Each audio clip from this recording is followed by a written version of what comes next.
Another guy that had a great body that I did an interview with this past summer was Lex Luger. I haven't asked you much about him. How was he to deal with in WCW? Well, I was there when Lex Luger broke in the business. Hiro Matsuda, you know, they talk about the snake pit in England. Hiro Matsuda had a snake pit. It was in the 106 North Albany where we shot TV. There was no air on, and he'd have Luger do 500 squats, 500 push-ups, and then guys like him that were breaking in had to get in the ring with Bob Roop, Jack Briscoe, Mike Graham. Mike Graham, at 15 years old, was wrestling marks. You know, they'd say, if you can beat the kid. Or Gordon Nelson. Gordon Nelson was another famous shooter. And, you know, he was a Canadian, but he went to England, drew a lot of money.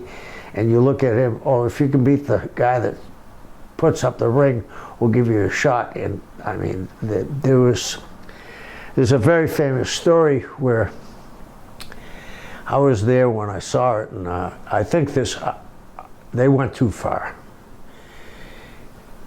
A guy came in with his girlfriend and said, I'm going to be a wrestler. You might have heard the story. And he had a mask, and he leaped over the ropes.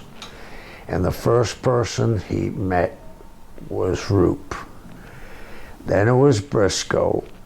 And then it was Mike. Then it was even Eddie. And the guy ran out of the building, and they had stripped him naked. And he was running up to Del Mabry, which is the next major thoroughfare. And the cops pulled him over. They thought he was in a car wreck. And because of Eddie's work in the community and being so beloved, the cops came to Eddie and said, Eddie, you went a little too far, but we'll take care of this. But Lex broke in the hard way. I never had much of a problem with Lex. Occasionally he would talk in the third person and say, well, I don't know if Lex Luger would do this. But there was an incident where Lex Luger stood up for me in front of the office, and I'll never forget him doing that. Lex looked at that time better than anybody in the business. And we did a famous thing in Baltimore. Gary Juster was the promoter in Baltimore. There was only 2 licenses in Baltimore. Vince had one, and somehow Gary got the other one because he was a lawyer. And we came up with a finish, and in Baltimore, if you bled, the match was stopped. So Gary said to me, the finish, and this was Dusty's finish he sent down, have Luger have Flair in the rack, but be bleeding, and they stop the match. And Gary said, it's a great finish, but we're not going to be able to do it because they're not going to allow blood. So I said, let me talk to the commissioner. Well, the commissioner's name was Chester O'Sullivan.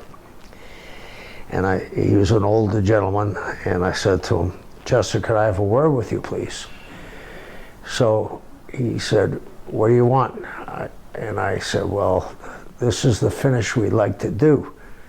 And he looked, but before I said that to him, I said, you know, one of the saddest moments in my life was when our family dropped the O.